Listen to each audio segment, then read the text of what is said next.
బాగా ఇంప్రూవ్ చేసుకున్నాం. దీనివల్ల 5 రోజుల నుంచి అన్ని ప్రివెంటివ్ మెజర్స్ అని తీసుకున్నాం. ఎప్పటికప్పుడు ప్రిపేర్నెస్ కూడా తయారు చేసి సమర్థవంతంగా దీన్ని హ్యాండిల్ చేసే పరిస్థితికి వచ్చాం. అయితే ఎక్కడైతే ఇక్కడ క్రాస్ అయింది, ఇక్కడ మాత్రం చాలా తీవ్రంగా గాలులు రావడం ఇన్ని వచ్చాయి. వర్షాలన్నీ ప్రకాశం జిల్లాలో, నెల్లూరు జిల్లాలో అక్కడ ఎక్కువ పడ్డాయి. ఏదేమైనా దీనివల్ల విపరీతమైన డ్యామేజ్ జరిగింది. రాష్ట్రానికి ఒక పెను విపత్తిది. అలాంటిది కొంతవరకు మనం కాపాడుకోగలిగాం. ఇంకా నేను భయపడింది ఇక్కడ, కానీ అప్పుడు వచ్చినట్టు హరికేన్ లాంటిది వస్తే ఎన్ని లక్షల కొబ్బరి చెట్లు పోతాయో అర్థం కాదు. అవన్నీ మనం సవిచూచాం. ఈసారి ఎక్కడా ప్రాణ నష్టం జరగలేదు.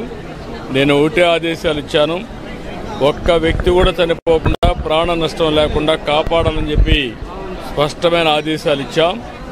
అదే సమయంలో ఆస్తి నష్టాన్ని కూడా నివారించమని చెప్పాం.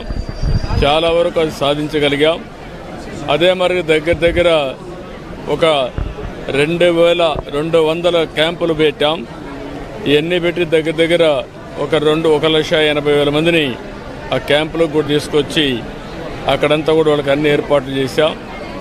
ఏ విధంగా ఉందో ఒకసారి చూడడానికి వచ్చాను. నిన్నటి వరకు రాత్రి 12-1 గంట వరకు మానిటర్ చేశాం. ఈరోజు కూడా ఎక్కడికక్కడ ఇక్కడ చూస్తే కరెంటు మొత్తం పోతే దాన్ని కూడా ఎప్పటికప్పుడు అత్యవసర పరిస్థితులను ఆఫ్ చేశాం. మళ్ళీ రివైవ్ చేశాం. 4 సబ్స్టేషన్లు తప్ప అన్ని సబ్స్టేషన్లో కరెంటు కూడా ఇచ్చి 2 గంటల లోపలనే మొత్తం కరెంట్ ఇచ్చే పరిస్థితికి వస్తున్నాం. అన్నీ కూడా పర్యవేక్షిస్తున్నాను. ఎప్పటికప్పుడు రియల్ టైం గవర్నెన్స్ ద్వారా పర్యవేక్షిస్తూ ఎప్పటికప్పుడు అన్ని శాఖల హెడ్స్ కూడా దీన్ని పర్యవేక్షిస్తున్నారు. కలెక్టర్ సమర్థవంతంగా పనిచేస్తున్నారు. చాలా వరకు ఒక మాటలో చెప్పాలంటే నేను చాలా తుఫాన్లు చూశాను, చాలా సంక్షోభాలు చూశాను, కానీ ఈసారి మాత్రం జిల్లా యంత్రాంగం, అదే మరి రాష్ట్రంలో ఉండే అధికార యంత్రాంగం, ప్రజాప్రతినిధులందరూ కలిసి సమిష్టిగా పనిచేశారు. ప్రజలకు పెద్ద ఎత్తున ఉపయోగపడ్డారు.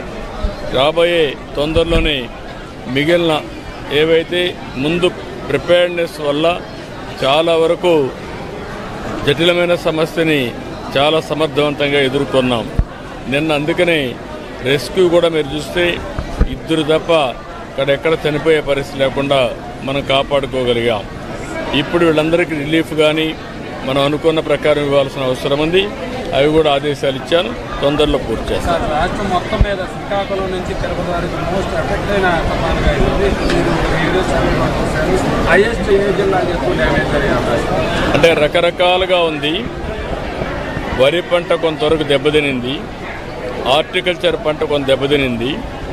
కొన్ని జిల్లాల్లో విపరీతంగా వర్షాలు పడ్డాయి.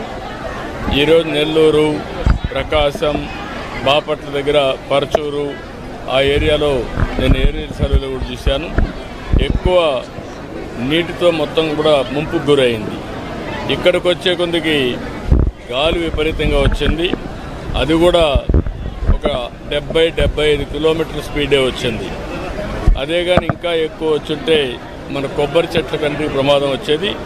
ఆ పెను ప్రమాదం తప్పే పరిస్థితికి వచ్చింది. అయితే అన్నీ కూడా ఎన్యూమరేట్ చేస్తాం. కొంత నష్టం జరిగింది.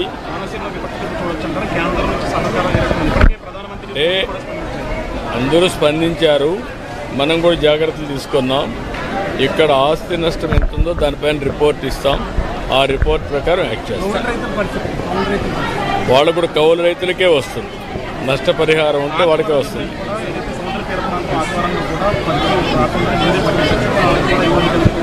మొత్తం మీకు అన్ని విషయాలు కూడా అనలైజ్ చేసుకుంటాం. మీరు గుర్తుపెట్టుకోవాల్సింది, పెను ప్రమాదం చాలా తీవ్రంగా ఉంటుందని ఎస్టిమేట్ చేశాం. తీవ్రత తగ్గింది, నష్టం అంతా తగ్గలేదు, కొంత ఉంది. అన్ని బేరే చేసుకున్నాం. దాని ప్రకారం ఇప్పుడు మీరు జిల్లా యంత్రాంగాలు ప్రజాప్రతినిధులు 24 hours పరిగెత్తించారు. క్షేత్రస్థాయిలో కూడా అదే పరిస్థితిలో ఇక్కడ పనిచేశారు. మీరు మాట్లాడారు బాధితులు, వాళ్ళు అందరూ సాటిస్ఫై అయ్యారు. వేరే సమస్యలు ఉన్నాయి తప్ప ఇక్కడ మాత్రం అందరూ హ్యాపీగా ఉన్నారు. 3 రోజులు భోజనం కానీ, వస్తువులు కానీ అన్ని విధాలా హ్యాపీగా ఉన్నారు. అన్నీ కూడా ఏవైతే మనకు ఉండింది 2-3 రోజులు ఇక్కడికి వచ్చారు వాళ్ళకి 3,000 రూపాయలు బియ్యం నిత్యావసర వస్తువులు ఇచ్చి పంపిస్తున్నాం. ఇక్కడుండే ఫిషర్మెన్ కమ్యూనిటీకి ఇబ్బందులు ఉన్నాయి. 3-4 రోజులు వేటకు పోలేదు. అందుకే 50 కేజీల బియ్యం వాళ్ళకి స్పెషల్గా వాళ్ళకి కూడా ఇస్తున్నాం.